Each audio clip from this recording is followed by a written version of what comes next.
Welcome to another edition of Lakers Fast Break, Spotlight on Lakerholics Weekend. I'm your mad scientist, Jamie Sweet. With me is Laker Tom and Michael Heinrich. We wish we had something better to talk about, but the Lakers are down 2-1 in their series against the Minnesota Timberwolves in the first round of the NBA playoffs in 2025. I am of the opinion at this point that the first team to win two in a row is going to win the series. It's been back and forth, and so the Lakers have a job to do tomorrow, and that's to not lose. Because if they can win tomorrow, the road trip can be considered successful, and they just got to defend home court advantage. And then it's first 1-7 or first 1-4. You got 2 games left, just got to win one. There were some disturbing trends last night, but I think overall the issue is that Luka was not feeling well, and he did not have one of those games. Sometimes you hear that a guy's not feeling well, and you think, oh, well, maybe they're going to go off. You know, the Michael Jordan flu game. Kobe, I think, in San Antonio had a game where he was not feeling well when he got bad room service and went off for like 40, 50 points at one point in the playoffs. You know, these things, they happen. Didn't happen for the Lakers last night. We got out-muscled. We were bullied on the glass, bullied in the paint. Stats that we're generally a little more competitive in, that are kind of more in line with the team identity, we did not do well in. There's still an issue of a lack of production off the bench. We're going to get into all that. There won't be any chat today because we're just recording this, so I'm not sure how that's going to work out. But the three of us will talk, and then that'll be that. It'll be wonderful. So let's start, Michael, with you. You watched the game last night. It was competitive through 3 quarters, and then we just seemed to, couldn't match their energy or physicality in the fourth, and that was that. Yeah. Well, my biggest thing again was live ball turnovers. That was the difference in the game. They had 13 more scoring opportunities than us. And it seemed like every time we turned the ball, they had 28 points off of those 19 turnovers, which you can't give that up to a good team. I mean, not even a good team, any team. Yeah, any team. I mean, that was, and there was, you got to tip your hat some to Minnesota because some of those turnovers were due to some really good defensive plays, but there was some just stupid ones as well. There was over dribbling. Austin and Luka tried to split 3 guys at times. You can't do. I mean, there was one. LeBron didn't have a lot of turnovers, but the one he did, man, he just caught the ball and dropped it. Yeah. He turned around and scored. It was just one of those nights. Ignited another fast break for them. Yeah, it was, and that's the big difference. You look at they say, well, they had 30 more points in the paint. Well, yeah, probably 20 of that was due to our. Because they didn't get hit. They didn't hit a lot of transition threes off of turnovers. They were mostly, in the paint kind of stuff. So, to me, that was the biggest takeaway. That and some really spotty free throw shooting didn't help us either. No. That was one of them. Well, that was one of the big differences as well. There was good things. I mean, we found our 3-point shooting again. We shot 43% from 3. Yep. And rebounding was even, 38 each. So, we did some good stuff, but you're right, Jamie. I think the biggest difference was Luka just being not able to be Luka. I mean, he was only 6 of 16, 7 rebounds, 8 assists. You look at the stat line, 17 points, only shot 4 free throws, which is uncharacteristic for Luka. Yeah. Finney Smith said at the end of the games at the post game, said he was surprised he played in the second half. He looked so terrible at halftime. All right. So, well, hopefully he feels better tomorrow because. Well, he says a stomach flu, so that's kind of better than a respiratory one, I think. I would hope. Yeah. So he doesn't give it to the rest of the team if they didn't all eat at the same place. I'm thinking it's probably food poisoning. I'm thinking he probably got a bad burger in Minnesota or something like that. I mean, could have been. He ordered a burger from a place in Dallas, and they. That was the Kobe game. He got bad burger.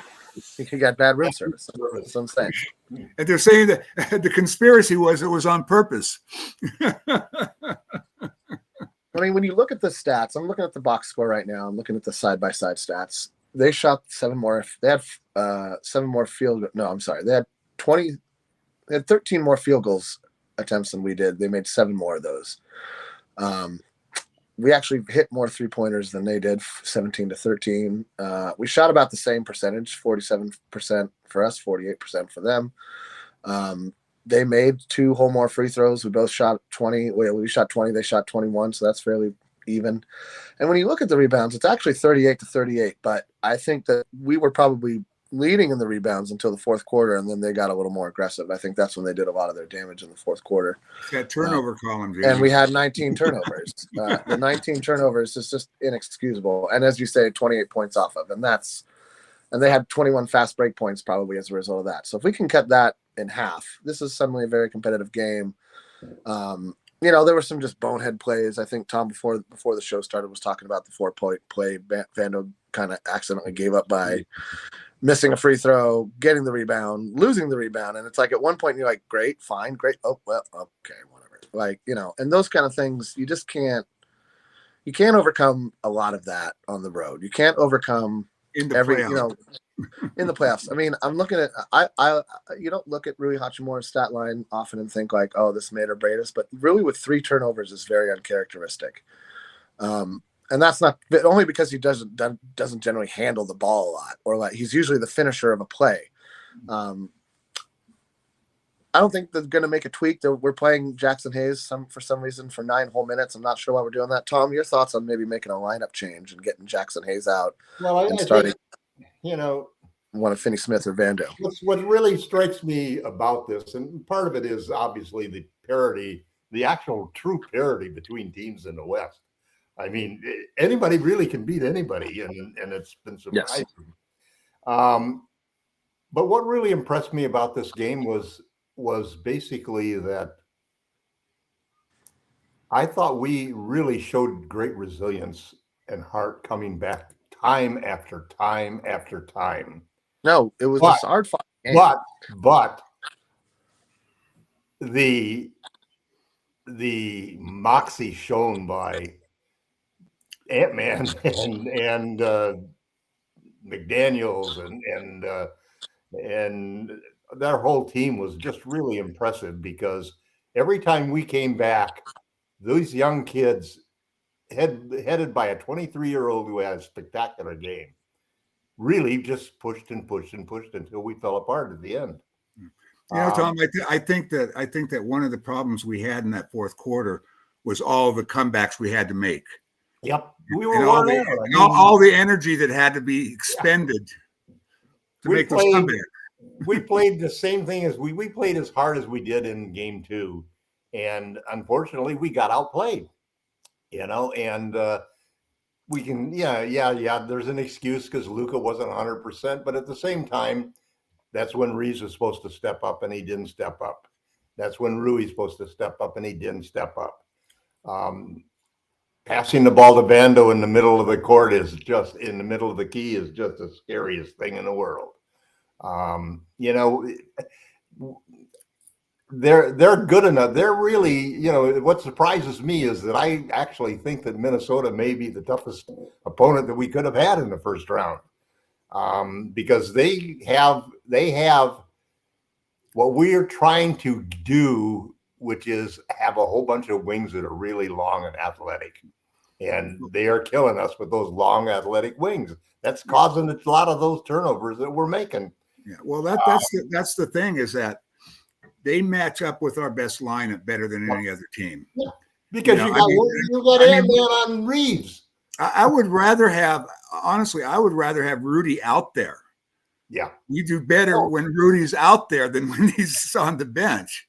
The last thing you want is his replacement, the 6th man of the year, to come in, and he nailed a killer 3. They nailed 3 killer 3s down the stretch. Yeah, that's the biggest challenge for us, is that they can match our best lineup. Yeah, and they can shoot. They can shoot. That's the big difference. We had a huge playmaking edge, but we haven't been able to take advantage of that because of Luka being sick in the game, and because of Reeves not living up to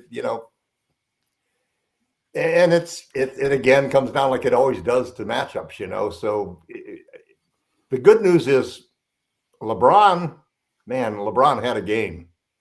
Yeah, and he was really good. And he brought us back so many times that, you know, he just, that last three, man, it was just, you knew it was too tough. But boy, those 3 threes there to bring us back and put us into the game was exactly what I predicted that we were going to get from LeBron, because the thing about it is that you got JJ Redick's legacy, you got LeBron's legacy, you got Luka's legacy, you got the Lakers' legacy, all lined up, and everybody thought we were going to have a real shot at it.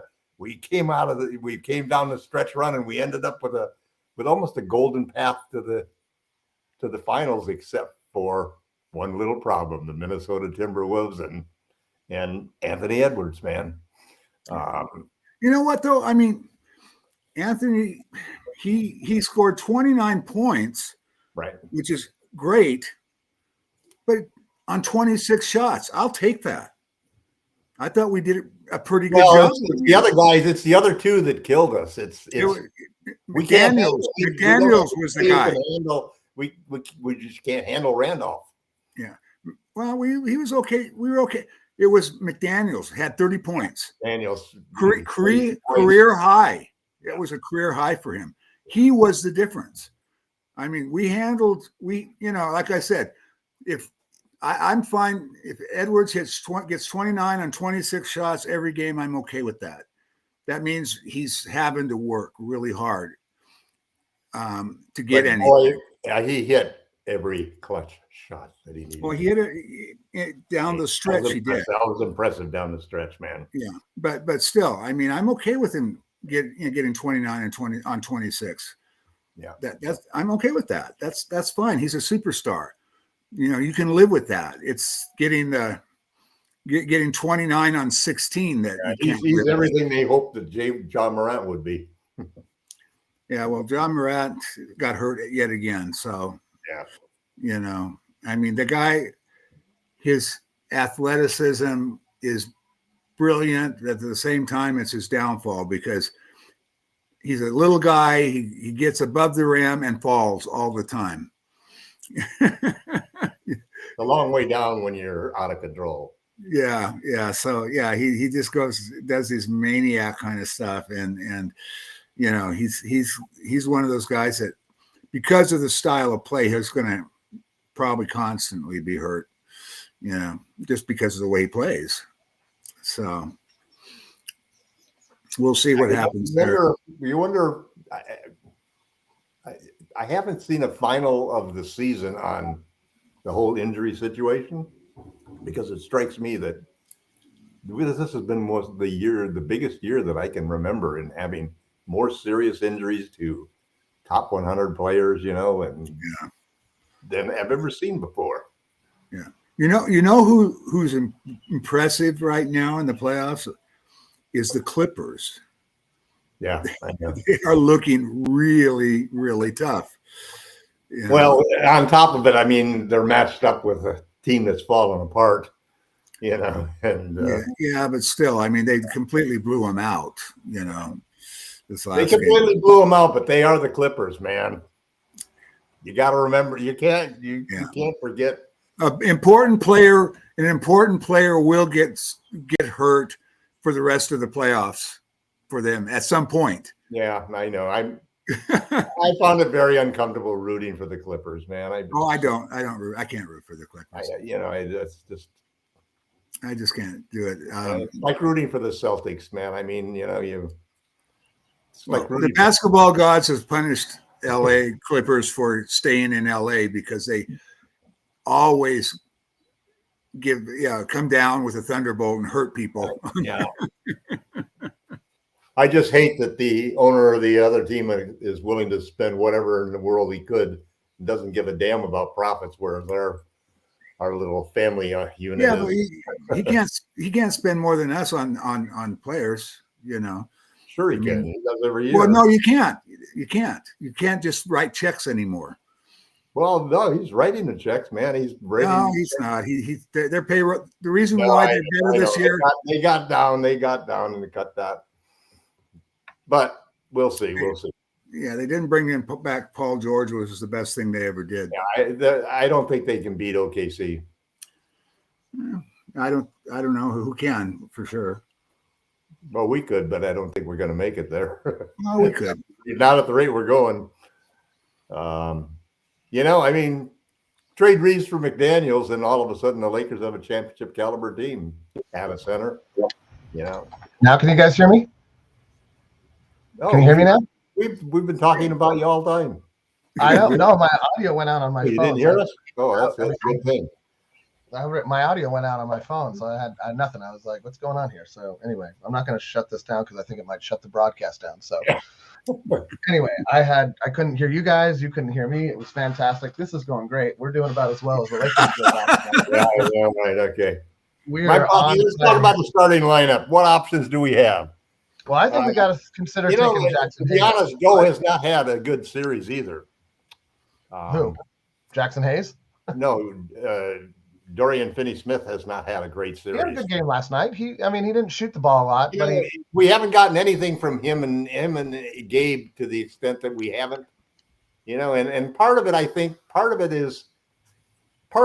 was among the people that was thinking that it was getting too much for Rudy to be the target of our entire offense, and that Luka just loves to put Rudy into the popcorn machine, man.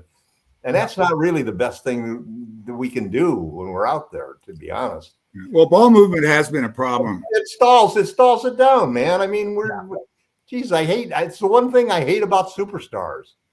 Goddamn, pass the effing ball, man. Come on. Everybody else standing around playing 1-on-1 and 2-on-2 is bullshit. Good luck you with that. Games like that now, not in the modern NBA. Good luck. Unless you got a guy that is totally unstoppable and can get to the basket every time, like Kobe or a young LeBron or something or a MJ, that's a different story. But they have that in Luka. But what he's got to do is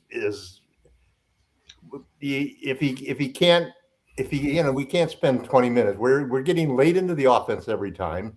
I know that JJ probably doesn't mind that because it keeps the defense off of the floor. And he wants to use up some of the clock because that's part of running a good defense is having a good offense that can control things. But at the same time, we take too long to get into our offense. We miss opportunities. We end up losing 2 or 3 or 4 possessions a game because of the shot clock. And we end up taking 4 or 5 or 6 hurried shots at the end that really aren't good, efficient use of our offense. And we've got guys that don't touch the ball and guys that don't get rhythm and so forth. I think we have to play faster, and I think we have to move the ball a lot, and I think that we can't just be pounding the ball and chasing Rudy Gobert on offense. The ball's got to be in Luka's hand, but that means that other guys have got to be cutting. We got to be setting back picks. We got to be doing all of those things that create motion and movement and so forth. And on defense, man, we just have to play smarter. Too often guys are and Luka was especially guilty of not challenging shots, man. Well, and I think he was not feeling well, but I think this is the first time both teams have scored over 100, and I think that does not benefit the Lakers. I think the Lakers definitely benefit more from the mud fight mentality. Michael, would you make a change to the starting lineup at this point, or would you roll it out? I probably wouldn't, because basically he's not playing that much. We need minute rest for guys, and his matchup with Rudy's not hurting us. He's playing just the start of the first and the third quarter, and he's out after that anyway. So we need him to get shots for Gabe and Doe. Here's the thing, though. I mean, in 9 minutes, I get open shots for the other guys. I'm going to disagree with what Michael said. In 9 minutes, he was minus 13. That's what's you can't get off to that kind of a start. That's the start of the game. You can't just get yourself, especially on the road. You can't get down 13 on the road and expect that you're just going to come back. Like Jackson Not only Hayes, that, you can tell that Jackson's lost. I'm a big fan of Jackson Hayes all season long. I've been a big proponent of Jackson Hayes all season long. I've been saying he's lost his confidence.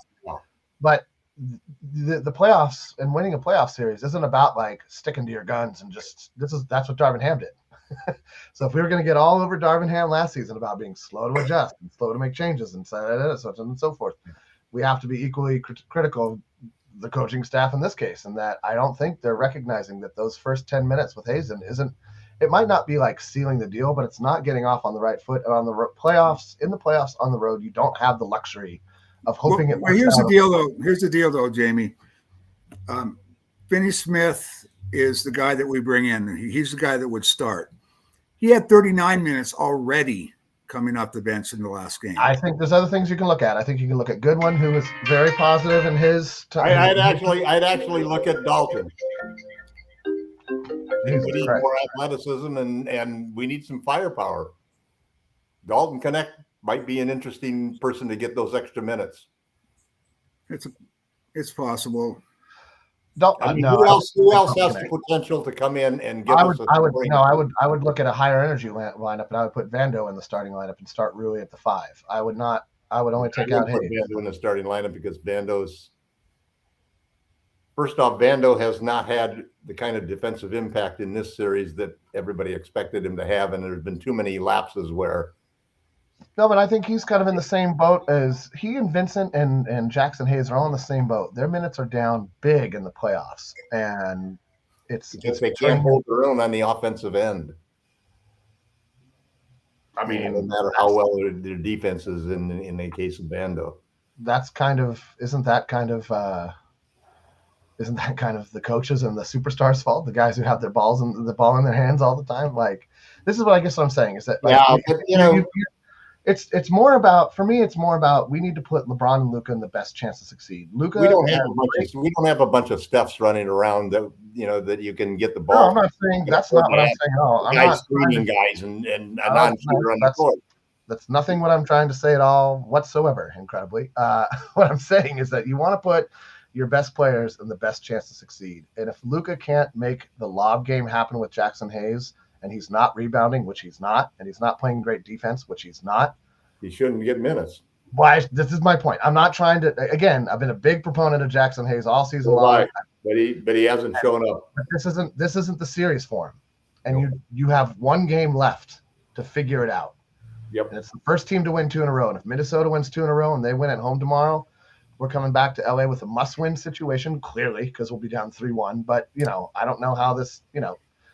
And that's one thing that Rudy does is he negates the lob to Jackson. This is what I'm saying, and so this whole aspect of Luka's game is gone, and so you need to change it up.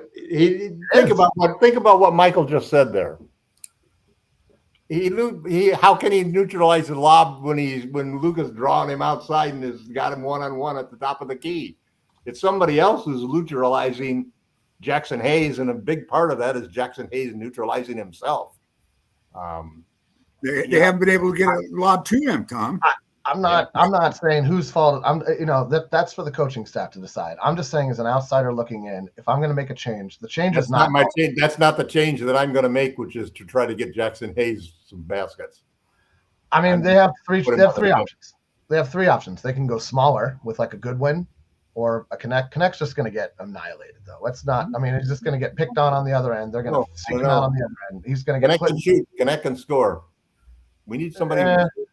Yeah, okay. Is he going to outscore Anthony Edwards, which is who he'll be, and he's going to pick up like 5? I think he's just going to get murdered on defense. They'll hunt him out and they'll abuse him. Well, you got to play him with 4 guys who can play defense, and the problem with Connect a lot of the time is he generally comes in along with a couple of other guys off the bench.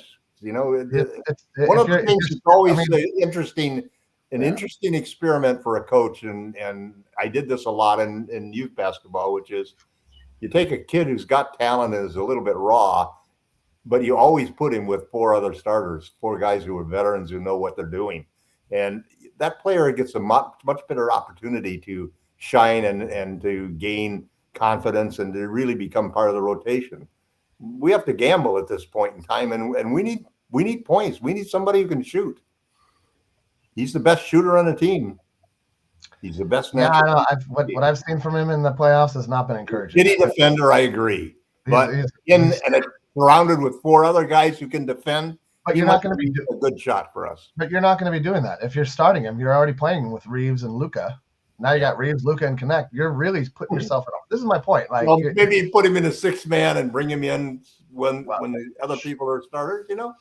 It's possible. I don't know. There's a role, the place to put him where he's not going to succeed if you put him with two other scrubs. I I don't know. I don't see. I personally, I don't see a role for him. I think his defense is such a liability, and I understand. I think he's going to have a good game. I think he's going to get some minutes, and he's going to have a good game. We'll see, Michael. Your thoughts on what we can do to change up? Let's say we don't change the starting lineup. Let's say that for whatever reason, Jackson Hayes gets trotted out for the first 9 minutes of the game. Again, and Alex Lynn starts. Okay, so what can we do if we don't take care of the basketball? Do not turn it over 19 times for 28 points. That lost the game. Yeah. Period. That was the difference in the ball game. And that turnover, we from a league standpoint, we were one of the better teams at taking care of the ball. But we would go through stretches where we would have some of the most, when we do turn over the ball, I've seen us turn over the ball 12 times and give up 20 points because the turnovers were so god awful that you wonder, we make our turnovers going full speed the other way. They were, WTF turnovers, WTF turnovers. Yeah. You're going, what was that? And there was several of those in this last game. And they're always, we give up what looks like 2 or 3 points on our side, and it turns around to be 2 or 3 points on the other end. It's always a 5-point turnaround. Yeah, 4 or 5 points. Way up, a bad pass, an intercepted pass, All so to me, it's not so much the rotations. It's not so much who we start. None of that stuff is as important as doing what we can do already, what we're capable of doing. And we are capable. Well, we've had low turnover games before. I have actually witnessed them, so we have to take better care of the ball. Like I was talking with Tom before you were blanked out, we defensively we were fine. I mean, Anthony Edwards, 29 points, but on 26 shots. I'll take that. We did a lot of good stuff. It's just that the turnovers really killed us. And I think that the constant having to come back over 3 quarters of basketball might have drained us down the stretch a little bit. It's possible. I think that with game 4 being as close to a must-win situation as can be, our second must-win game out of 4. That's the way. I was thinking about this though. It's rare when a team wins a series without winning at least one game on the road. Yep. It's definitely got to happen for the Lakers because they The Wolves applied the correct amount of pressure to us in game 1. They've done their job, so now we got to return the favor. It's not going to matter what we do. We'll be out. That game one walk in the park that we did, but it's going to be costly. It was a concerning event losing that first game, but you got to try to bounce back, and this is what we're seeing. The Lakers did a good job bouncing back in game 2, and it seemed that we were not able to match again their physicality. And I want to tip my hat to Julius Randle. Julius Randle's had a great series. He's had a great series. I think people underestimate the motivation of playing for a contract. He's playing. Well, let's also give him some props. He's been an All NBA player twice. Oh no, he's a good player. People like to dump on Julius. I've never been one of those. I've always admired him. He's a tough player. He plays a unique brand of basketball that doesn't always look pretty in the modern game. Pretty doesn't matter to me. The result is what matters to me. I think the Lakers have a big challenge. I won't be surprised if JJ Redick trots out the same lineup as last time. if he does nothing to change. Well, you're never surprised by the status quo remaining the same, Jay. I would like to see a line. I would like to see a lineup change. I don't know that he's going to do it. I would like to see either Vando or Goodwin or Vincent put in the starting lineup and change things up a little bit. Either add a 3-point shooter and open up the floor for Luka and LeBron a little bit, or add an energy guy who's just going to compete harder than Hayes is willing to compete. It's got to be a shooter. It's got to be a shooter. It could go in. I don't know. I just don't think you can. I don't think you can stick with the status quo in this game. I think you really have to consider, and maybe they'll go back and look at film, Michael, and say like, oh, look, we can just clean up these 5 things, and let's just roll with this, and we'll do our best, and we'll live with the results. But as a player, you have to be ready to be. You either have to be ready to perform, or you have to be ready to accept what's coming to you.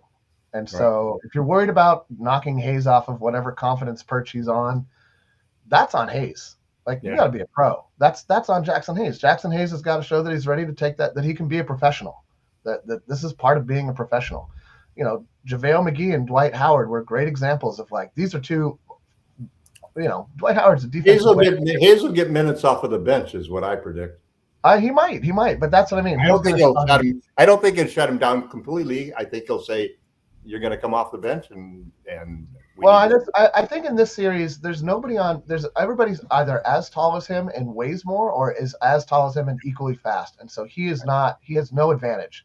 He can't hold his position against Gobert or Randall. They're too big and too strong. Really, even Edwards is able to box him out. There's even McDaniels, who looks like he's 90 pounds wet at times, but like, they're all playing with more force than Hayes is, and that's just a problem. If your center, who's supposed to anchor the paint, isn't playing with force, isn't defending the rim, isn't getting rebounds, and he's not getting any of those things, I don't know why you continue to start him. And I would be happy with Vando. I would be happy with Vincent. I'd even be happy with Goodwin, who I think kind of brings a little bit of both what Vando and Vincent bring. But you're really rolling the dice if you play Goodwin, I feel like.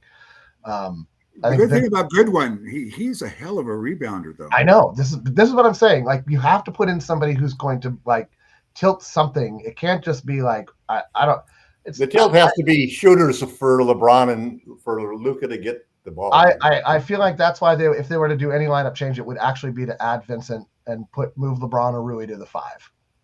I'm all in favor of LeBron at the 5 because I think he can dish it out as much as anybody on this team. And we need somebody. Listen, LeBron is almost impossible to stop. And you can talk about Gobert shot blocking and so forth, but underneath the basket, LeBron is very difficult to stop. Yeah, and I think you just got to take it into Gobert's body. Like, LeBron's big enough to take it into his body and still get a shot off, and that's why I would put either Rui or I'd either put Rui on him and try to drive him into the corner. Well, you know what though, we do so much switching, it doesn't really matter. I mean, we're constantly switching. No, I'm this lineup change isn't necessarily about defense, which is why I'm not all sold on Vando either. Like, if it was a defensive switch, I'd say, well, then there's no better player than Vando. But I think Tom's right. I think we do need to find a few more buckets in the starting lineup, not get down to such a big deficit at the beginning of the game. Instead of that -9, maybe make it a -5 or even a net neutral in what minutes Jackson Hayes. And now you're looking at a completely different ball game complexity going into the second quarter and on. So those are my thoughts. We have to embrace the small ball because we're not going to beat them. We're not going to beat them going big. We know that. Can't. I think that's almost. We're almost as big as we can go. Yeah, I know. Right. What are we going to do? Start Len and Hayes? Like, that's utter madness. Nobody in their right mind would recommend. We're not going to go out that way. We're going to go out the way that we did. We're going to shoot the hell out of threes. Well, the thing about it, again, to me, the thing about it is, defensively, we've been good in the second game. We were good last night defensively. We were good. Until the last 4 minutes. Yeah, I don't know. We gave up 34, 38 in the fourth. We gave up a lot in the fourth quarter. We gave up 30 points to only scoring 20. In fact, there was only one quarter we held them to under 30, which was the second quarter. I'm talking about the turnovers again, Jamie. Sure. That is what beat us. Was all of those turnovers. 28 points off of turnovers in transition. I don't care how good your defense is. Yeah. If you're constantly chasing in transition, you're going to get scored on, and they did a lot. They did a lot. If we can keep the turnovers down, especially the live ball turnovers, which would seem to be like almost all of them this game. Defensively, killing our us. set half We're court leaking, defense. we're leaking out on offense, and then we get the pass intercepted, and we're all going the other way when the ball comes back. It's an easy Our set half court defense has been good. You know, it really has. When it we really get has to been play good. It's just that we just keep turning the damn ball over. Yeah. Well, we've got a chance to really, make some noise tomorrow. Okay, so what's our predictions? Let's end the show with some predictions here. All right, sounds good. I'm predicting the Lakers win a squeaker 100-99. 199? Yep. 120 to I'm not going to give a score. 120 to 90 is my prediction.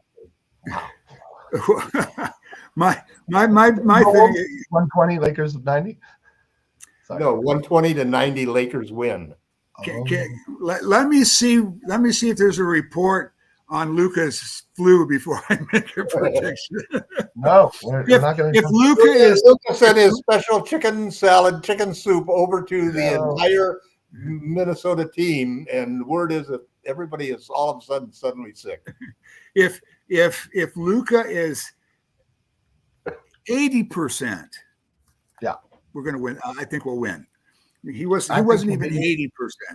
I think he'll be 80% tomorrow, and I think that's why we're going to win a squeaker on the road in Minnesota. And then we really just got to take care of business at home. You don't have to win another game. It'd be great if you won Game 6 in Minnesota, but then got to win Game 5 at home. Luka will win tomorrow's game. I think so too. I hope so. And then LeBron in Game 5 will take over. Let's say Hayes for 30 in Game 5. How about Hayes? Good player. 30. How about Hayes for? He's never scored 20. You know how you win? How about Hayes for 8? How about Hayes for 8? How about Hayes for 10? Just 10. Double digits, baby. Just get to double digits, man. Hayes for Walker Kessler. Yeah. All right. Well, thanks everyone. Although we had no chat this time around, so I don't know what Joe's going to do with this recording, but he has it now, so wonderful. For Michael Heinrich and Laker Tom, I'm Jamie Sweet from the Lakerholics crew. Thanks for tuning into Lakers Fast Break, and go Lakers. Lakers in 6 now. Aloha. I had 6, and we'll see. I might change it to 7.